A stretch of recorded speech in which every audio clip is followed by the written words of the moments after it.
It's Calvin's, or Calvin's. Okay, welcome everyone to the session this morning. I do want to make a little public service announcement. If you haven't been to the ballroom downstairs, there's coffee and really good waffles. So, you know, if you're feeling a little peckish and want something to eat, I will go down there after this and grab a waffle. I think they're serving it all day long, so I find that really exciting. Free! So, if you've had a hand in designing or developing a website in, well, like ever, you've probably used an image on your website. Images are really important to the user's experience on the web, right? They help brands sell their message more. They help spread emotion that often you can't get through in any other way. Also, people hate to read. So by having images on your website, you're really encouraging the user to have a positive experience, or negative, or maybe negative is the wrong word, but maybe a subdued experience if that's the message you're trying to get across. So what happened is all of a sudden everyone realized that images were awesome and great, and the web exploded with images. Right now our internet as a whole uses about 60% of its bandwidth to download images on the web, which is a problem, right? So, but maybe not, or is it? So if I think through my average day, I'm at my house, I have Wi-Fi at my house, I have really fast Wi-Fi because my husband likes to game, so he is determined to have the most Wi-Fi ever. So then I don't really notice a difference when I'm on my phone, browsing the internet. And then I drive to work, and because I'm a good steward of Oregon, I put my phone away. It's illegal to use your phone while you drive, but maybe I stream some songs while I drive, and because of where I live in a pretty urban area, so I have a lot of cell service, so I don't really notice the Wi-Fi issue there. Then I get to work, and I plug right into the Wi-Fi, so I have a pretty good connection, because we're all a web design and development shop, so we have really good internet there. And then I go home. So we're in this perpetual cycle of not really noticing that Wi-Fi is an issue around us, until I go and teach at the Art Institute of Portland. This building is like a concrete castle of hell. It essentially blocks all Wi-Fi to everyone, and I stop using the Wi-Fi on my phone. So it's not until those moments that we realize how big of an issue getting information to users are, especially when it comes to images on the web. And if we've identified that 60% of the problem is images, then I think there's a lot we can do to help alleviate this problem. I think we need to start a movement.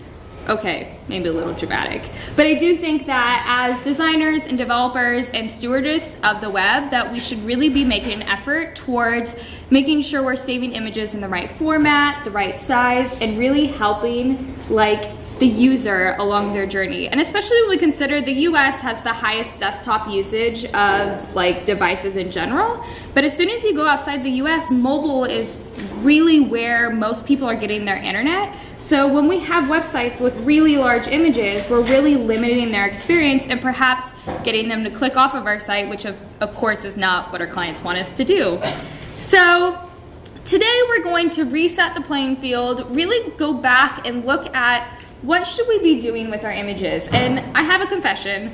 As I mentioned earlier, I teach at the Art Institute of Portland, and it took me actually studying this subject to teach it to my students to really learn everything there is to know about images, and I don't think I know everything. I think the industry is continuously changing, but I do think that what I did learn really helped me, and I would like to see if some of that information can help you too. So let's start at the very beginning, the very basic, and talk about what is a JPEG or JPG. Anyone know what JPEG stands for? Joint Photographic. Yeah, Joint Photographic Experts Group. It's this really long, weird name that no one knows what this means. And then somewhere along the line, they decided to take out the E, and then it just became Joint Photographic Group. I don't know. Depending on the program, or if you're on a Windows or a Mac machine, it goes JPG or JPEG, depending on the thing. Joint Photographic Experts Group, or JPEGs, were first introduced in 1992. I don't think that matters, but I do like knowing kind of when these things started. And so then the next question, if we understand the original name of the JPEG, is when do you use a JPEG? This is probably the most common format that we see on the web. In fact, according to some statistics, it is. So when should we use it? If it's the most common, that shouldn't be the one that we always use. Does anyone have an idea when we should be using JPEGs? Yeah. When you have really complex images and no need for an alpha channel. Yeah, something like that. So, I mean, that was kind of like a textbook response. Yeah, it's okay. So we really want to be using JPEGs when we have full color photography. JPEGs are really good at compressing large images that need a lot of color in them. And of course, they don't need any transparency or alpha channel. So we want to make sure anytime we're uploading images to the web that we're using JPEGs. That's standard across the board, the best format to use based on the way the file type was originally built by the people in 1992. So if we know JPEGs are the best for any time we have a photo, what about lossy compression? Because this is always the backlash, right? You start using a JPEG and then you're like, hey, wait, lossy compression. I hear this is like this really bad thing, or if I save a JPEG, I lose like too much quality. So the idea with lossy is that every time you open a JPEG and save it again, rather than just closing it, if you continuously save, you're compressing the image by tenfold every time. So you're gonna start, the first time you save a JPEG, it's gonna be great, it's gonna be perfect, you'll have the quality that you want for the web. If you open it and then save it again, now you've compressed it 10% more, or 10 to 1, or however the math works. So the thing is, you want to be really careful about how many times you're saving your JPEGs. And often this is not normally an issue until your client is like, oh, let me just like re-tweak that crop just ever so slightly, and then it gets saved again. So I would say with JPEGs or any type of images, try to keep it in the original format at least somewhere, so that if you have a JPEG that you need to update and save again, try to go back to that original version and then save it out, so you're not keeping that compression and then getting all that pixelation. But in general, I don't think it's that big of a deal. I mean, unless you like make it your mission to save your JPEGs like 10 times every time, which would be madness, I think it's probably okay. But that's the biggest difference between the lossy compression and the next compression that we'll talk about. So every time you save it, it redoes the save and you lose quality every time. So we have JPEGs. What's the next biggest file format that we hear on the web? Any ideas? PNGs. So what is the PNG? What's the name of it? Portable Network Graphics. I don't know why that's the name. I don't know. That seems weird, right? Well, whatever. So Portable Network Graphics is the original name of a PNG. When there are two common types of PNG, actually technically there are three, but we'll skip the last one. I'll say why in a second. So the two common types are what? Any ideas? There's like a dash number on the end of them. -8 and dash, try again? 24. So the two common types are PNG-8 and PNG-24. There's actually a third type called PNG-32. Really, those numbers mean that it does different things. The 32 holds like a ton of colors, which no one ever uses because it's something like the human eye can't even see all the colors that the -32 has. Sometimes Photoshop like defaults to the 32, I don't know. Don't pay attention. Just use 8 and 24 is what my suggestion is. So PNG-8 has a very specific purpose compared to the -24. So when would you use a PNG-8? Any ideas? Yeah. For older, I think some older browsers don't support 24. Okay. There's some devices that won't render a PNG 24. Perhaps. Any ideas? Maybe when there is a limited number of like solid colors where you know that there will be more than, I don't know, 5, 6, or 7 colors or something. Exactly. So PNG-8s are really good at simple graphics. And I'll say that there is a little bit of gradient in the balloons, but it's actually really hard to find like simple flat graphics these days on the internet without making it yourself, and I felt a little lazy. But in general, they work really well when you have simple graphics. We also see them a lot, sorry, my slide disappeared. We also see them a lot used for like social media icons because it's one color. There's, you can have some transparency with PNG-8s. but it uses a limited color set. So the colors that a PNG will pull from is 256 colors in general. That's not like red to purple. That's like, if in this color we would have like probably a third of like a red spectrum, a third of a blue spectrum, and a third of an orange spectrum. So when you're picking the 256 colors, it's not the entire rainbow, it's based on that image, which I think is pretty cool.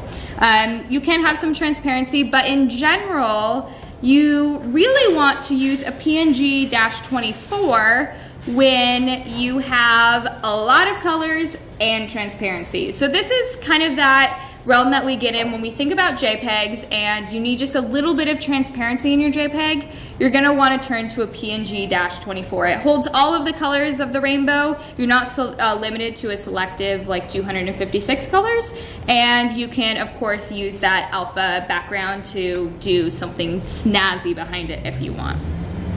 So those are the two major types of PNGs. So you want to use the -8 when you're doing the simple graphics, limited color set, and then the -24 when you need all the colors of the rainbow and you want transparency.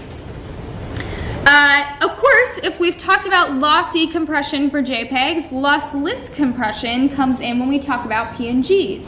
So lossless compression is really fancy for, it runs this really cool math algorithm and compresses the image by running this equation, and that equation is the same every time you run the program. So in contrast to the JPEGs, the lossless, it runs the compression, but it like pretends that it's at 0 every time it runs. Whereas when you run with a lossless compression, it keeps that same value. So if you think about math, if you do an equation, you're gonna get the same result every time.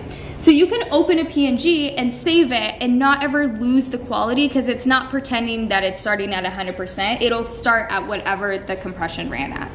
A little confusing, but I know it's math-based, which was not my strongest subject. So the great thing is about lossless is that you don't have to worry about your image pixelating if you need to open it and save it again. You can just keep running it and it will work just inherently, which is awesome. Yeah? When you're talking about saving the image, you mean change and save, or do you just mean like you hit save even though it's already, nothing has changed? So in Photoshop, if you hit save and it like gives you that quality adjuster or whatever, that will be running the compression again. Yeah. So, do you think it's progressive lossless? You probably can. I don't, and you're talking about like the JPEG 2000 or whatever? No, Regular into a lossy? I haven't like not lossy, but progressive. a progressive. I haven't had much experience in that, so perhaps. Maybe we can talk after. You can tell me. Like I said, I don't know everything. For sure. Yeah? I've seen the PNG and Photoshop, but I don't remember very close to 8 or 24. Yeah. We're going to do a live demo, which, is always a little risky, but we're going to go there. There probably is some like lossless compression for JPEGs, but I know inherently when you run a save for web, which is what we're going to primarily be focused on, or the progressive, what you were mentioning, it will do it in one way or another. And I think progressive has some like issues on the web in the way that it like downloads the image, but don't quote me on that. Yeah. Okay, so lossless is great for PNGs. It means that we don't have to worry about losing quality, which is awesome. So we have JPEGs, we have PNGs. There's one other file type that we often see, not SVGs, that we see on the web. What is it? GIF! What is a GIF? What's the title of it? Graphics Interchange format. Nice. So today on the web, I think GIFs have had quite a revival because they are used for things like this. Yeah! Gotta love BB-8. Is it playing? Oh yeah. I love that moment. And then of course we can get really complex and have really fun GIFs like this, which I find quite mesmerizing and pretty cool. And then we also of course have fun GIFs like this. So fun fact, GIF, you might or might not know, was originally discovered by a guy named Steven. And Steven wanted to spread the word that GIFs should be called GIF. like Jiffy, the peanut butter. And his whole little slogan around it is like, choosy developers, choose GIF rather than GIF. I know. But what ended up happening is the internet took it by storm and said, no, it's going to be called GIF. And forever today, it's known by GIF, which I find kind of disheartening because the guy really wanted it to be called GIF. Can you imagine creating something and then the internet taking it and calling it something totally different? Oh well, it's called GIF. So yeah. That's something really interesting about the GIF world. And of course, a little bit more history around GIFs is GIFs and PNGs had a battle a while back.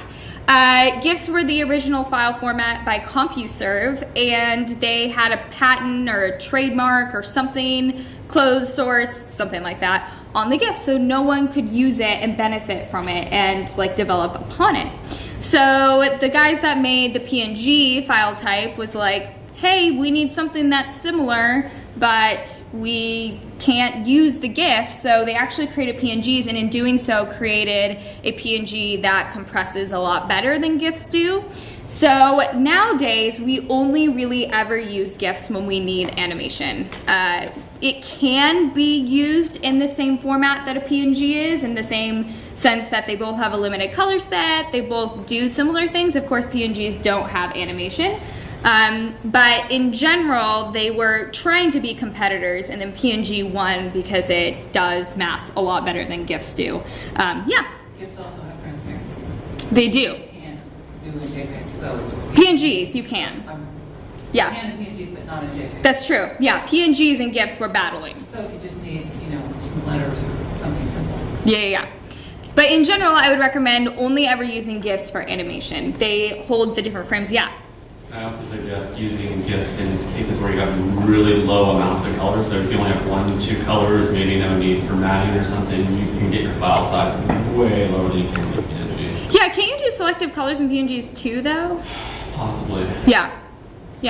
And that's kind of like, we're gonna go there in a second, but the idea is we want the smallest file type possible. So these are obviously guidelines. You want JPEGs for full colors, PNGs for simple graphics, GIFs for animation. But if you are playing around and really need a small file size, you can try, like, since we know PNGs and GIFs do similar things, you can try saving it as a PNG and try saving it as a GIF. And whatever the smallest file size is that looks good to you is the file size or the file that you should use. Right? The whole idea, going back to the beginning, is we want to make sure that these images are as small as possible so that when people are on their phones viewing the internet, that they're not taking forever to download a page and using up their data. Yeah, did you have a question? Just a comment. I used to do a lot of screenshots of my screen. Yeah. So the colors there, the GIF is just fine. Those colors work for it. Yeah. So that's, and it makes it small. And the other thing I discovered was, I thought, well, maybe I'll put it in black and white and see if the GIF will do better. It doesn't, it's a bigger file. Well, not much, but it's bigger. Yeah. It's really interesting, and you can go around and play with the settings and like pick the colors that you want to use in your image, and there's a lot that you can do, and there's like little tricks that we'll talk about in a second too. Okay, so we have PNGs, we have JPEGs, and we have GIFs. Each have a very specific purpose that I would recommend at least starting with when you want to save images on the web. And then, of course, a few years ago, we got SVGs, which makes my designer heart really happy. No longer are people like, oh, my image is fuzzy on Retina. And it's like, oh, it's great. It's like, especially logos, because logos are the one thing that when they're fuzzy on a website, they really stand out. And so by allowing us to use SVGs for logos, it's been really awesome. To this day, all the browsers support SVGs except for IE8 and lower. My PSA would be if you're using IE or lower, you're totally missing out on the internet. And I think we should try to really get people to get off of IE8 if possible. In general, in that case, you would want a fallback if you know a lot of your users are on IE8 by checking out analytics and seeing if they're using that. And if they are, then have a PNG fallback for your logo. But otherwise, SVGs are a really great option. And of course, the idea behind an SVG is that it's using like Illustrator or vector-based graphics to have the file. So the kind of battle between Photoshop and Illustrator, SVGs are the Illustrator style of graphics. It stands for Scalable Vector Graphics. And what's also awesome about SVGs, and of course we see them a lot used for social media icons now that we can use them instead of using PNGs for social media icons, and they can be beautiful and not fuzzy at all, which is pretty cool. And then the other thing that's awesome about SVGs is that it supports interactivity and animation. So you can do really cool things, which I truthfully don't have that much experience in doing animation with SVGs, but I know that there's a lot of people right now in the industry dipping into that, and I think it can be pretty cool to go down that route. I also think what's exciting is that you can upload one file to your site and then with CSS color the SVGs, so you're no longer like exporting 5 million files for different colored things. And SVGs were developed by the W3C, which I find kind of interesting, considering all the other file types were developed in the 90s. SVGs was in the 2000s. So now what? We know what file types we want to use, we know when we should use them, but how are we actually getting these files onto the web? Like, what steps should we be taking to make sure that we're saving these images so that we're not impeding our users in downloading the web page? So I'm going to say that there are 3 golden rules to saving images for the web, and if you follow these 3 things, you should be greatly improving your experience for your users and making sure that the site is a lot faster and not being bogged down by images. Number 1, you want to save the correct file type. So everything we just talked about, you want to make sure if it's a full color photo that you're saving JPEGs, and if it's a small graphic, you're using an SVG or a PNG. If you need transparency, you're using like a PNG 24, and if you want animation, you're using GIFs or SVGs depending on the type of animation. So by starting with that, you're greatly going to improve the file size and making sure that you're not using, say, a PNG 24 that has transparency and all these colors for a full color photo, because a JPEG is going to handle that much better. And when I mean handle, I simply mean like making sure we can get the file size as small as possible without like compromising the quality. That's what we're aiming for. The second rule is you want to save at the correct size. So if you have a layout with an image that will hold 800 pixels, you want to make sure that that image you're uploading is 800 pixels wide. You don't want to be uploading images that are like 10,000 pixels and putting it into an 800 pixel area. You're like wasting a ton of weight of your image, and sometimes it's referred to as K weight, meaning like the kilobyte weight of the image. So if you save it at the correct size, you're making sure that when the user views that image, they're viewing it at the highest quality based on the layout, and then the smallest file size possible. And we'll get into Retina in a second if your minds are thinking about Retina. In general, you just want to make sure that you're saving it at the size that your layout can handle. And then the third rule is that you want to use pixels, not inches. I know this seems pretty obvious, but oftentimes people send us images, or we try to upload images to the web that their dimensions are in inches. And we want to make sure that, once again, we're using those pixels to really ensure that we're saving those images for the container that we're uploading that image to. So, Retina. Oh my. So if we think back to the second rule when I just said save at the correct size, you're probably thinking, hey, but what about Retina? Because isn't that like double or triple or quadruple the size? Yes, but I have some solutions. I think there are a couple approaches that we want to take when we think about Retina on a website. The first question I would ask is, does Retina matter to the users or the type of website that you're viewing? For example, you might not want to use Retina for every single image on a news website. The reason why I would say that is because that's probably, one, has a lot of images and would probably be a nightmare to manage. And two, your user is only using and looking at the image to like get an initial hit of like what the article is, and then they're gonna read the article. You probably would want to use Retina for something like a portfolio website or maybe an art museum, where the quality of the image really greatly impacts the message that the user needs to receive. So think about the actual mission. Maybe it's something like you compromise and you have your hero images that are Retina because they're really impactful to the page. And then when you have some like smaller photos throughout the page, that those are not Retina images. So what would a Retina image look like? We have a couple approaches. One is when you save at the correct size, like say we're doing an 800 by 800 block. If we want to save it for Retina and Retina quality, you can save it at 1600 by 1600. So you save at double the size and then use CSS to like do a cool background size at 50%. And it essentially takes that same image and condenses it into the viewport that it's supposed to be viewed at, but has like quadruple or double the pixels. Retina is like this really fancy thing for Apple decided to, instead of like doubling or tripling, they did a factor of 2. So that's where that double comes in. So when you have an 800 by 800, if you want to save for Retina, just double the size when you save it out. And then, and by size, I mean the actual pixel dimension. I don't mean like the size of the image or the DPI. Just double the pixel dimension and then use CSS to crop it down. That would be one approach if you wanted to do Retina. The second approach would probably be the preferred, and that's ensuring that you do step 1, so you save out the double dimension, and then you also have a fallback image so that that's at the right size, so that you ensure that depending on the device that the user is using, you serve up Retina images to that person, assuming that they might have a faster internet connection, and then if they have just a standard device that's not Retina, you serve up the standard image. So does that make sense? The double the size, the pixel dimension for Retina, and then it condenses it down through CSS. But once again, I would really encourage you to think about, is Retina important to this website? Because it does greatly impact the user's download speed depending on what they, like their bandwidth is. On something like my personal portfolio site, all my images are Retina, but that's because it's really important to me that you can see the work that I do at really high quality.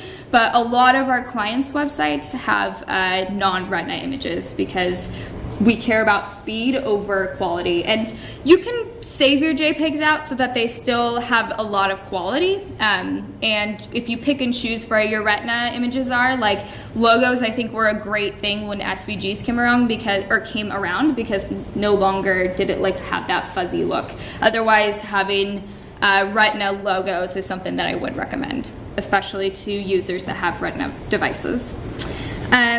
Okay, so the second thing I want to talk about is the great myth about DPI. And I just went into this whole long thing about how you want to make sure when you're saving out your Retina images that you're saving out the pixel dimension, right? Use that third rule, use pixels, not inches. Now, my mind was blown when I read about this. So we all know, if you come from a print background, that you need to save your images out at 300 DPI. Great. Awesome, I get it. I'm a print designer, I come from that in my past, I get it. Then when we went to web, all of a sudden we saw Photoshop defaulting at 72 DPI when you did these like fancy safer web stuff. And you're like, okay, 72. Okay, I get it, 300 web, 70, or 300 print, 72 DPI, 72 for web. The problem is, DPI doesn't exist on the web. In fact, most monitors these days are upwards of like 90 DPI in general. And really, the reason is because they only care about the pixel density that is in your image. So this is especially true when we talk about resizing versus resampling. And I have a link on here if you want to do like research it a little bit more yourself, because I know this took even me like a little bit to like sink in, and we'll look at a couple examples. So my blanket statement is that DPI does not exist on the web. Let's take a look. So if I look at these 3 images that I have open in Chrome right now, we have this beautiful picture of flowers. I really like flowers, so I always use flowers. We have this beautiful picture of flowers. If I go over to the second tab, we have this very beautiful picture of flowers. It looks the same size, same quality, everything looks the same.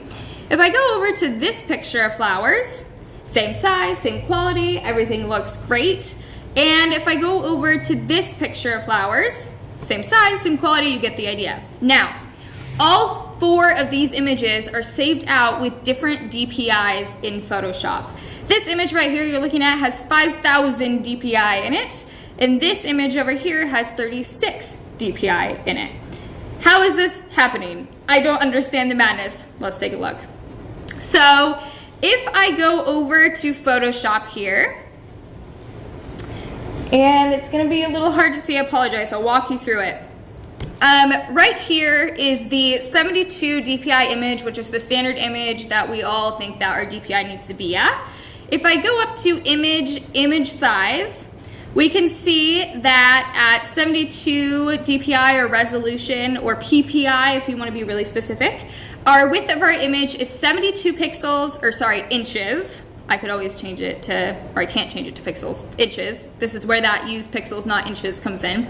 72 inches by 48 inches. If I look up at the dimensions up here, the dimension of our image is roughly 5100 by 3400. Okay, seems great. Means that this image could be really big if we want to print it out on a printer, right? Because we would change it to 300 DPI or PPI. So I can hit cancel, and let's look at that 300 image. So image size. We look at this screen again, and once again I'll walk you through it because you can't really see it. The width of this image, of course, I changed the resolution to 300 PPI. Our image got smaller, inches-wise. We're now at 17 inches by 11 inches. So this means if I wanted to print this out on a printer, I could pretty much print this image at tabloid and it would be really nice quality. However, if I look at the dimensions, we're still only at 5100 by 3400 pixels. So that means if I upload this image to a website, that is the biggest we could get our image to have really nice quality. We could have about a 5100 pixel container, which is a pretty big container. That would be a really nice quality image. But it means that there's no relationship to the PPI of the image because we can continuously keep changing the resolution and our pixel dimension will always be the same. Just for one more, if I look at the 36 DPI or PPI, we can see that if I go image size, that our pixel dimension is indeed still the same at about 5100 by 3400, and our resolution is 36 pixels per inch. So there's no relationship on the image between pixels and inches. The inches in resolution world only matter when you need to print the image out. So if you're doing like a print style sheet and like need to have your images printed out for users, then you might want to care what the DPI is and then have that image ready in that print style sheet. But in general, the only number that we're concerned about as designers and developers and people uploading images to the web are the actual dimensions of the image, because we can go in and change the DPI and it won't actually ever change the pixel dimension unless we resample. So this little checkbox right here called resample is the like sacrilegious thing that print designers never touch, because as soon as you resample an image, you're adding pixels that weren't there originally. If we're in an instance as web people that need an image to have more pixels, you can resample the image and add more pixel dimension into the image. So if I checked resample and then I changed the resolution, say from 36 to 100, we can see instantly that our dimensions of our image just changed to about 14,000 pixels to 9,600 pixels.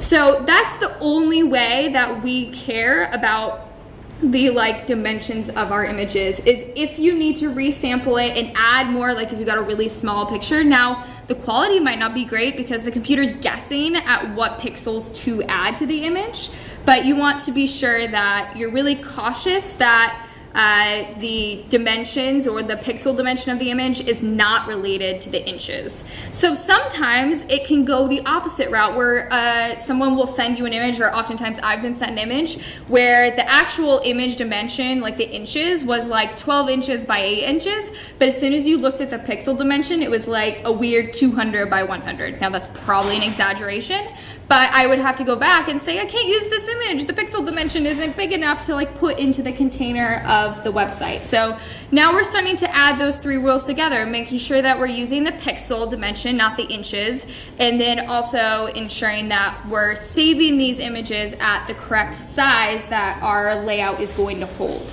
So let's do that. So I have an image over here, another flower image. I'm gonna close out those. And if we want to think about the the 3 rules that we want to abide by when we're saving images for the web, the first one is we want to save for the correct file type. So what would we save this as? JPEG. It's a full color image. It's going to work really well as a JPEG. So we know we're going to save as a JPEG. The second rule is we're going to save for the correct size. So depending on the layout, say we want to make this our beautiful hero image for like a garden website. So for hero images, depending on your layout container, let's say I'm going to save it at 1400 pixels wide, and I'll just do like a standard 600 pixels tall. I'm thinking like a nice hero image for a website. So you can use the crop tool, and just a note, often in print design, you would want to do image size, and then change the DPI to make sure you're not changing the DPI when you crop. Because it's a web platform and we don't care about the DPI, you can just crop it like straight across the board with the crop tool. Up here, there's a drop down that will give you ratio, width and height resolution, and then a ton of other like options. If you pick width, height, resolution, you can just type into the boxes the dimensions that you want, and because they're pixels, we don't really have to worry about losing DPI like you would if you were coming from a print background. So I can just type in 1400px, tab over, and I can do say 600px. And then of course you can move your crop to determine like what is the best look for your picture. And then you can hit return twice, and now we have our new hero image. And this image started off at like 5,000 pixels, so right away we can see just because by cropping it, it all of a sudden shrunk down, we've reduced the size of the image just by cropping it. So now just to zoom in a little bit, we have our beautiful hero image. We know we want to save it out as a JPEG, and we want to make sure that we use the pixels, which we already know because when we cropped it, we used those pixels dimensions. And just to be sure, we can go up to image size, and we can see that now the dimensions of the image are 1400 pixels by 1600 pixels. So we're good to go. Now we need to actually save this image for the web. So there's a few things that we can do, especially in Photoshop, to save out images for the web. You can also save images for the web in Sketch. It's not my favorite experience, but you can certainly do that too. So the first way that we're going to look at is what Photoshop is now calling the legacy version, which I'm kind of disappointed that they're getting rid of this feature. I really hope it holds on for a while, and I'll tell you why. So if I go to File, Export, it used to be, if you're in older versions of Photoshop, File, and then it's Save for Web. Now it's hidden under Export. So File, Export, Save for Web Legacy. It's also like a 4-finger key command if you're like doing it a lot. It's like this weird like claw finger. So hit Save for Web. What I love about Save for Web that I'm really disappointed that they're getting rid of is that you can see the original image next to the image that you're exporting. So if I were to save this out right now, and I actually saved stuff a little bit while ago, so normally it defaults to a quality of 100. If I were to save this image out right now, this image is going to be about 700 kilobytes, which is a very large image. I'm here to say that you should probably have your images between 100 and 200K or kilobytes. That's a pretty good size, and in general, just get it as small as you can. Like really try not to go above 200, because if you can think, if you have 4 200K pages or pictures on your website, you're now pushing like a 1 meg page, which is a lot to download. Your pages should be about 600 with everything, the images, the type, the colors, all of it. So we need to do a little bit of like pushing and pulling to get this image down to that like 200 to 100 mark.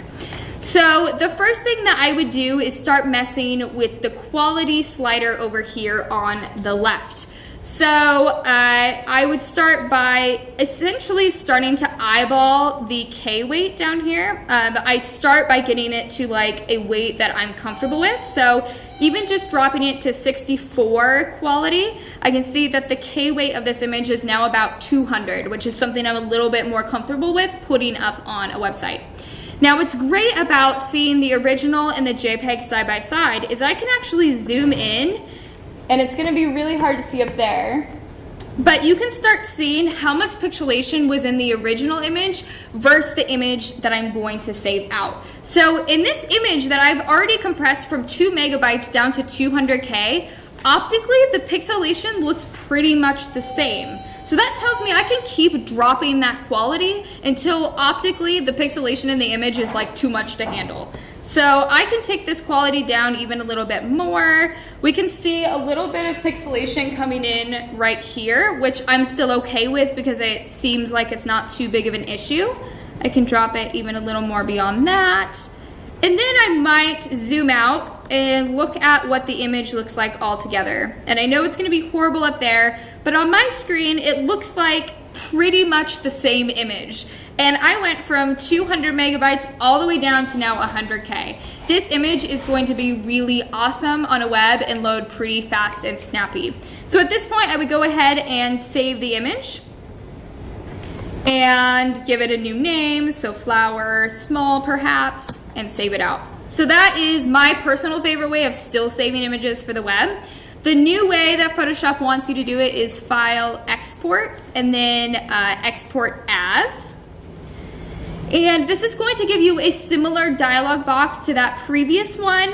However, you can't see the images side by side. So in this case, we can see that the K weight of the image over here is 700 kilobytes, which is what we saw before. And we would want to mess with the quality filter to make sure that we're starting to get into that like target realm. Now, you could still eyeball this image and make sure that you're not getting too pixelated, but I don't love that I can't see like the original versus the new because I really like trying to get that image as small as possible. But of course you can look at this and be like, hey, around like even a little bit more, and you could like zoom in if you wanted. And see like how pixelated the image is. Of course, because we're saving it for the correct template size, we only need to view it at 100% because that's what other people will see it as. But I often like to zoom in a little bit more to see how pixely the image really is getting. So in this case, you're just kind of guessing and checking. But it's still like an okay method to save images for the web. It's still running that compression algorithm. We're still going from a 2 meg image down to like 110 kilobyte image, which is much better than we were at before. So I can do export. I should also mention that in this dialog box, it gives you the opportunity to save out at different sizes. You can save it out at 2x or 1x if that is something you're interested in, if you want to do the method where you have like fallback images if someone's on Retina versus not on Retina. So we can export, and maybe I'll do flower small 2 and save that out. Okay, the one last thing in the last 2 minutes that I want to show you is a really cool trick that I found really exciting. And even though this whole entire talk is about saving images for the web and making sure that your quality is down as small as possible, there is a really fun trick where if you need like placeholder images on your site as you're developing, you can actually save out images much, much faster in Photoshop without having to do any work, and it's awesome. It also works really well if you're doing a lot of comps and you need to like automatically update those comps. The way to do it is Photoshop has this built-in feature called Generate Image Assets. If you go over to your layers palette and you change the name of the layer to add an image extension to the layer, it will automatically treat it like an image and export it out. So if I were to change the name of this to say flower, because that's the name I want the file, and I add a .jpeg on the end, it's automatically going to know that I want that image to be saved out without me even needing to do anything. So I can go up to File and turn on Image, the Generate Image Assets feature. So under File, Generate, and then Image Assets. And if I go back under File, Generate Image Assets, we know it's on because it has that check mark. Wherever this original image has been saved, or this file has been saved, we will now see a folder with all of those images automatically export, and it will do it like up to infinite amounts. So I often use this a lot when I need to save out images really quickly. So let's see what this looks like. If I come over to the folder and that Photoshop document that I was just looking at is saved under example and flower. Those are the two that we just saved out. We now see a new folder that wasn't there before called flower assets. And we can see that our image has been saved out at that exact size and that exact thing. Now where this is really cool, and I know I'm going just a tiny bit over, but it's really fun, is that it will also do groups. So oftentimes we need gradients on our images because we need to put type over it. So what we could do is say add like a gradient, maybe it's like a dark gradient that comes up from the bottom. Something like that, we see this a lot. Maybe we want to add some type. So we have some text perhaps, and have a white block. Now, oh, it looks like I saved that gradient over the image. Hold on, so you can see it in action. Say we had a separate layer. I had the gradient, then I had some text. There we go. Now, what's really cool is that I can group all three of these layers that I've created. We have a gradient layer, we have our flower layer, we have some text layer. I'm gonna remove the .jpeg off of that one, otherwise it'll save it out too. I can group all of these together and do like flower text, give it a name, do .jpeg, and it will run the algorithm and the generating program for that entire group and save it all together. So if I come back to my folder, we have flower assets and we have flower text already saved out for us. So it's a really cool feature that I use, even though it's not the best for saving images for the web. It is really fun at getting images really quickly, especially for prototyping. And it works for JPEGs, PNGs. You can even give it a -8 and a -24. You can actually also, it's under File, and it's Generate Image Assets. Yeah. You can also have it automatically like sub-nest groups for you. So if I added, say, images and then a /, like I'm creating a file path for it, and then let that run, we can see that now under flower assets, we have image and then our images inside of that. There's actually a lot of different tricks you can do. You can save it out at 1x and 2x depending on the file type and like file path you give it. You should check it out. There's like a lot of stuff, but I love using that. So thank you so much today for hanging out with me.